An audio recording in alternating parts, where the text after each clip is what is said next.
So are you the shortest hitter in your group? Well, if so, we're going to fix that right now.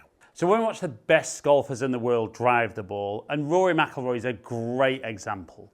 We see a lovely athletic setup, a nice powerful swing, and he just stands up there and bombs it. But this video is very much off the back of a lesson I did with one of my members at Blackpool North Shore last week.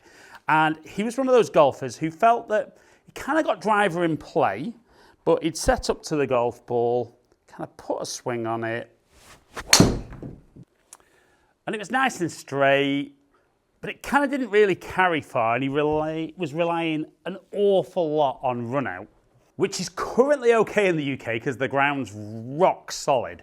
But in the next couple of months, it's really going to soften up. So what we said to him was,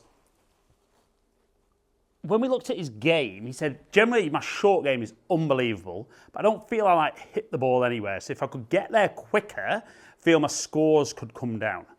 And we mentioned to him that if you want to have great short game, the one thing you need to be is very, very stable. But if you want to hit the ball a long way, the one thing you need to be is more dynamic and athletic. So he kind of was taking all that stability into driver. Now, when we watched him set up to the golf ball, we tended to notice that the golf ball was a little bit forward in the stance, but his stance was very, very narrow. And as he swung, he stayed very, very static. And as a result, kind of the low point, like we saw in that last one there, was ahead of the golf ball. So he was hitting down, de-lofting the golf club, which hopefully we're all aware that's not the best way of maximising your distance. So we said, let's look at some of the best drivers in the world and let's see what they do.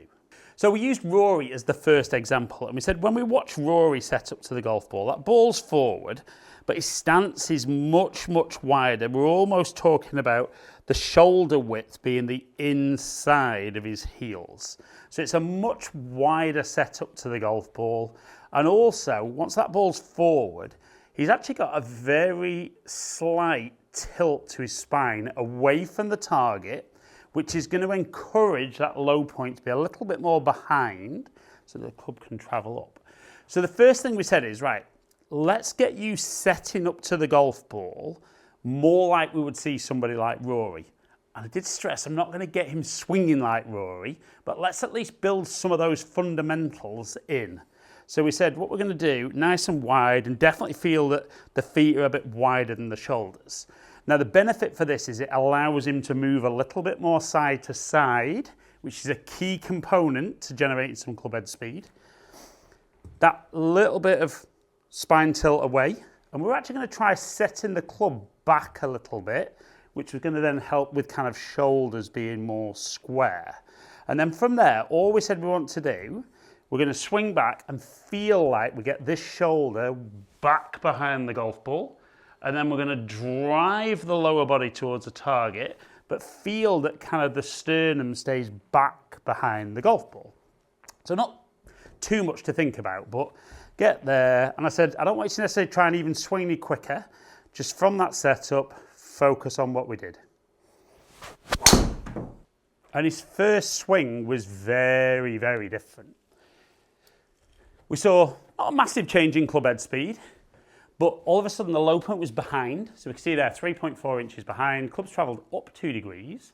And suddenly we're 209 carry. And I know that's a lot of rollout at 274, but it was very low spin, so we are going to get lots of run on that. Obviously that was kind of mind-blowing straight off the bat. But what we said is it's not just Rory. If we look at some of the other top players, we see a lot of similarities in how they set up to the golf ball. So they've all got that nice wide stance. They've got that spine tilt away. And the one thing all the longest drivers in the world do is they get that low point behind so the club's travelling up. I know somebody commented on a video a while ago about the average on tour is 1 degree down. It is, but that doesn't mean that all the golfers are doing it. A lot of top players have got tons of speed, so they can sacrifice a little bit of distance. Most of you watching probably can't afford to sacrifice distance. So again, what we said on this next one was we're going to get that set up correct, and we might even from down the line just get the body aligned a little bit more to the right. Set that club back, have that little tilt. And again, we want to feel that we turn back behind the golf ball, but then drive as hard as we can with our lower body, keeping the upper body back behind the ball. So we had another go. And we saw a little bit more speed. We still saw the low point behind the ball, and we suddenly saw more carry and more distance. And what was great is he said he felt like he was moving around a lot more than normal. And like we said at the start, we don't want to be static if we want to hit the ball a long way. We've got to have some motion. So you're pushing against the ground so that that pressure into the ground is coming back into your body and into the club.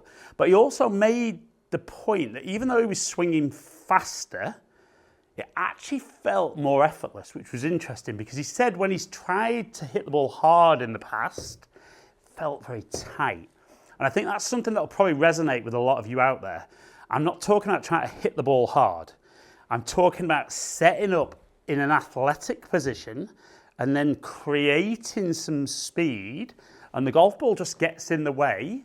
And when we've got more speed and we're more efficient with our delivery, it's win, win, win. So then we kind of said, right, they're already great, but what else is maybe in the locker?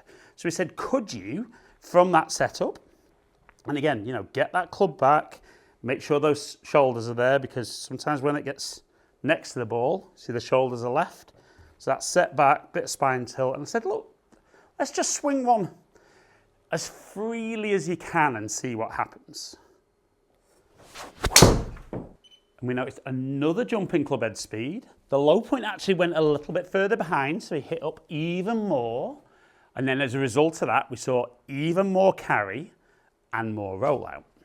And definitely for him, he made a great comment actually. He said, it's not like the penny dropping. He said it's almost like a dustbin lid dropping. It was that loud in his head. He said, everything I've tried with driver in the past was trying to keep it very like my irons and feeling very controlled. He said, I kind of feel like I've given up all the control in my golf swing, and yet I'm hitting the ball longer and straighter than ever. And if you're the shortest hitter in your group, comment below. Is that something that you kind of feel you have? That I'm in play all the time and it's nice and I'm competitive, but it'd be just lovely if every time I was the longest hitter in my group, or just sometimes I snuck past that friend who teases you all the time that they're always past you. But like I said, the biggest thing was if you set up like it's an iron, chances are you are going to deliver the club more like an iron. So we want driver set up and swing to almost be a speciality shot, like we see with the best players. So again, we can get those players on screen now. We can see that big, wide stance. We can see they get turned back behind the golf ball, and then they just unwind through the ball, and it is incredible. If you ever get the chance to watch the top players live, it is even more impressive than it is seeing it on TV.